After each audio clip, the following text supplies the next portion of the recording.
Hello friends, welcome to with my mobile. আজকে সকলকে জানাই রথযাত্রার অনেক অনেক শুভেচ্ছা।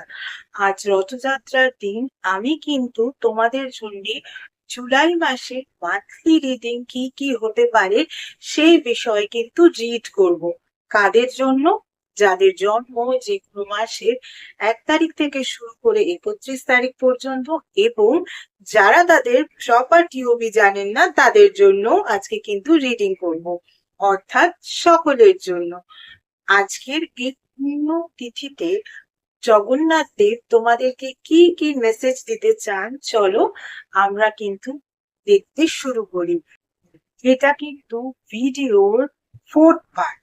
এর আগে কিন্তু first, second, third part already uploaded. যারা যারা সেই পার্টগুলো মিস করে গেছো তারা কিন্তু সেগুলো দেখে নাও। চল, এই পার্টে আমরা দেখে নিই যাদের জন্ম যে কোনো মাসের 13 তারিখে তাদের জন্য কি রিডিং আসছে।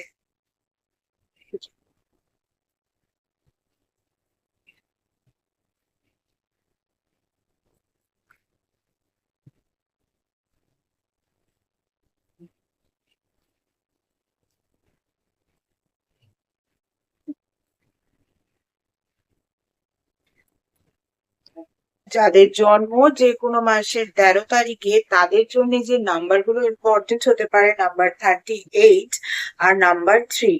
দেখো, তোমাদের যে ফার্স্ট কার্ডটা এসছে সেটা না টু বি ফেয়ার এর কার্ড। মানে এই জুলাই মাসে তোমাদেরকে কিন্তু একেবারে সৎ থাকতে হবে। যে কোনো কাজে কিন্তু ফেয়ার ডিসিশন নিতে হবে।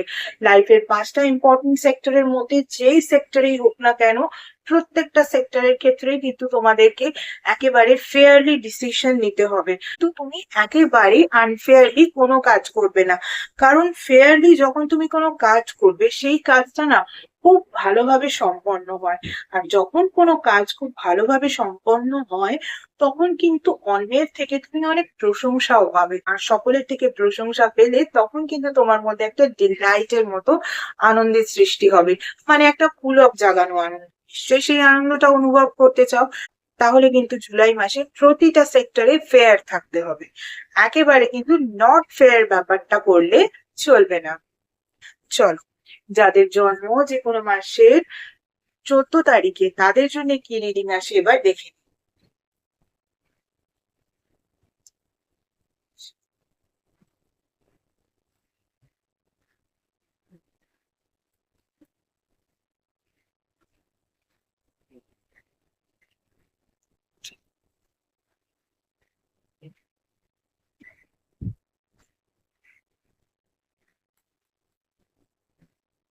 যাদের জন্ম যে কোনো মাসের 14 তারিখে তাদের জন্য যে নাম্বারগুলো ইম্পর্টেন্ট হতে পারে, নাম্বার 45 আর নাম্বার 50। তোমাদের জন্য যে ফার্স্ট কার্ডটা এসছে সেটা হচ্ছে টাইম টু গো এর কার্ড, আর তার সঙ্গে সঙ্গে কারেজের কার্ড। অর্থাৎ যখন কিন্তু টাইম টু গো এর কার্ড আসে তখন কিন্তু এটাকে আমরা পজিটিভ নেগেটিভ বোথ ওয়েতেই রিড করতে পারি, কিন্তু যেহেতু কারেজের কার্ড এসছে তাহলে এটা একটু নেগেটিভ। মানে কিরকম? দেখো, তোমাকে কিন্তু বলা হচ্ছে লেট গো করে দিতে।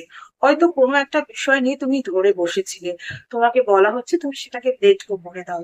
ওই জিনিসটা তোমার জন্য নয়, তোমার জন্য আরো অন্য কিছু ওয়েট করছে, সেই রাস্তায় কিন্তু তোমাকে এগিয়ে যেতে বলছে। হয়তো তুমি সেই জিনিসটা দেখতে পাচ্ছ না, কিন্তু তুমি বিশ্বাস করে সেই রাস্তায় হাঁটতে শুরু করো। তাই জন্য কিন্তু ডিভাইন তোমাকে কারেজের মেসেজও দিচ্ছে। তুমি যে বিষয়টাকে ধরে বসেছিলে সেই বিষয়টাকে একেবারে লেট গো করে দাও, নতুন পথে চলা শুরু করো। ডিভাইনের কারেজ কিন্তু তোমার সঙ্গে থাকবে। চল, এবারে যাদের জন্ম যে কোনো মাসে 15 তারিখে তাদের জন্য কি রিডিং আসে একটু দেখে নিই।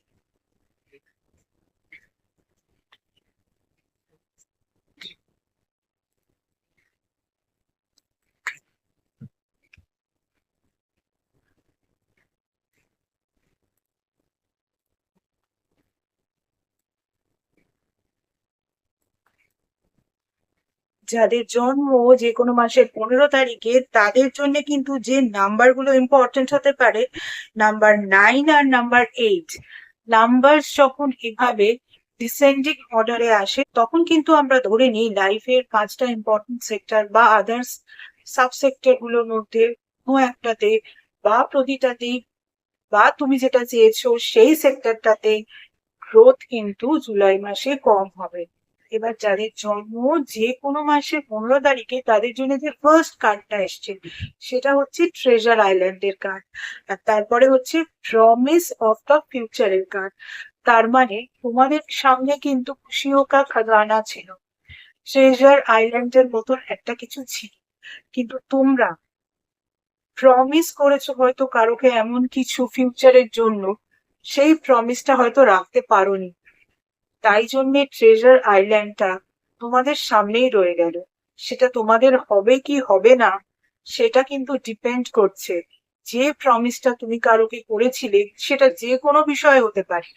যে বিষয়ে তুমি এই জুলাই মাসে স্টেপ নেবে সেই বিষয়ে যদি কোনো রকম কোনো প্রমিস কারোকে করে থাকো, ইনফ্যাক্ট নিজেকেও যদি কোনো প্রমিস করে থাকো যে তুমি এই এই ব্যাপারগুলো করবে, সেটা যদি তুমি না করো খুশিওকা খাজানা কিন্তু তুমি পাবে না। আদারওয়াইজ তুমি যদি সেটা করো খুশিওকা খাজানা কিন্তু তোমার জন্যই ওয়েট করছে। হ্যাঁ, সেটা হয়তো জুলাই মাসে তোমার হাতে এলো না, কিন্তু অগাস্টে আসতে পারে বা তারপরে আসতে পারে, এটাই কিন্তু ডিভাইন তোমাদের বলছে। তাই যাকে যা প্রমিস করেছো সেই প্রমিসটাকে কিন্তু একেবারে রাখার চেষ্টা করো। শুধু তাই নয়, অন্যের সঙ্গে সঙ্গে নিজেকেও যদি কোনো প্রমিস করে থাকো, ধরো কেউ খুব ভালো একটা রেজাল্ট করবে পরীক্ষাতে, এই জিনিসটা ভেবে থাকো, তাহলে কিন্তু নিজেকে প্রমিস করেছো ভালো করে পড়তে হবে, যদি সেই মতো কাজ না করো তাহলে কিন্তু সেই রেজাল্টটা হবে না। আর সেই মুহূর্তে তোমার কাছে খুশিওকা খাজানা কি সেই ভালো রেজাল্টটা, পরীক্ষায় ভালো ফল করাটা, সেটাই যদি না হয় তাহলে আর খুশিওকা খাজানা পেলে কি করে, তাই না? তাই জুলাই মাসে মনে করে দেখো কাকে তুমি কি প্রমিস করেছো, কোন কাজের জন্য প্রমিস করেছো, বা জুলাই মাসে তুমি কোন কাজটা করবে সেটা ভেবেছো, সেই কাজটা করার জন্য তুমি কি কাউকে আগে থেকে কোনো প্রি প্রমিস করে রেখেছো ফিউচারের জন্য? মানে প্রি প্রমিসটাও কিন্তু এরকম যে তুমি তাকে ফিউচারে কিছু দেবে বা তোমার থেকে সে কিছু পাবে, এরকম একটা কিছু। বা যদি নিজেকেও প্রমিস করে রাখো এইরকম, সেটাও কিন্তু তোমাকে রাখতে হবে, তা না হলে কিন্তু খুশিওকা খাজানা হাতে আসবে না। আর যদি সেটা রাখো তাহলে খুশিওকা খাজানা রেডি তোমাদের জন্য। চল, এরপরে যাদের জন্ম যে কোনো মাসের 16 তারিখে তাদের জন্য কি রিডিং আসে একটু দেখি।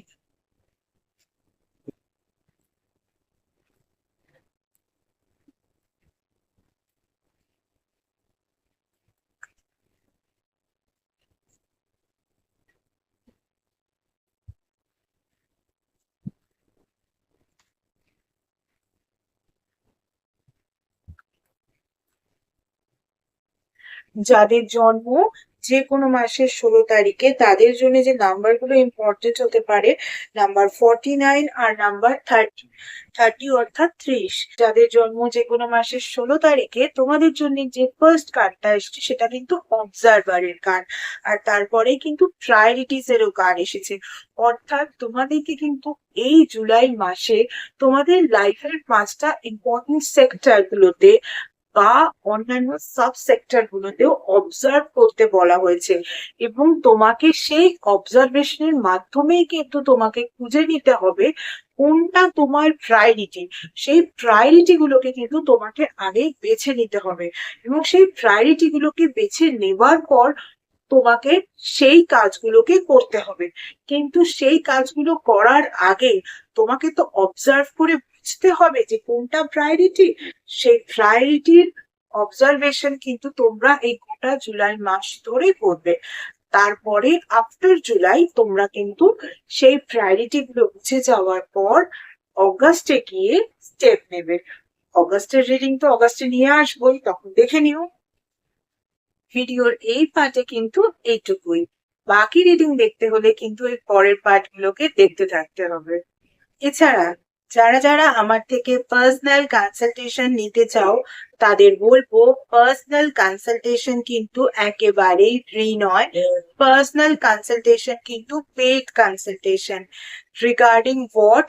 Regarding numerology, Vastu, tarot reading, tarot healing, crystal healing, healing with meditation, healing with reiki, healing with law of attraction, healing with symbolism, তার সঙ্গে সঙ্গে অ্যাস্ট্রোলজি, সনাতন ধর্মীয় পদ্ধতিতে স্পেল কাস্টিং এবং এমন কিছু স্পেশাল রেমেডিস যেগুলো তোমাদের ওভারঅল ডিটেলস চেক করার পরেই দেওয়া যায়, এভাবে জেনারেলি দেওয়া যায় না, ইত্যাদি বিষয়ে কনসালটেশন নিতে হলে কিন্তু স্ক্রিনে যে ইমেল আইডিটা দেখতে পাচ্ছ সেই ইমেল আইডিতে মেল করো তোমাদের অ্যাপয়েন্টমেন্ট বুক করার জন্য।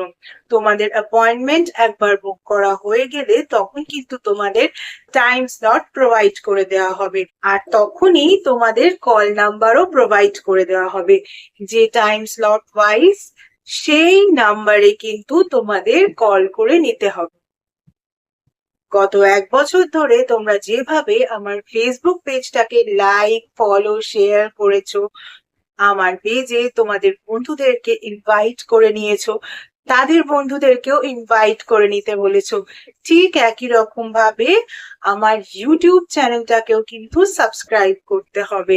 পাশে থাকা বেল আইকনটাকে ক্লিক করতে হবে, আর তোমাদের বন্ধুদেরও বলতে হবে তারাও যেন আমার ইউটিউব চ্যানেলটাকে সাবস্ক্রাইব করে নেয়। ভিডিওর এই পার্টে কিন্তু এইটুকুই। এর পরের রিডিং গুলো দেখতে হলে কিন্তু দেখতে থাকতে হবে। আজকের মতো tata. Thank you so much.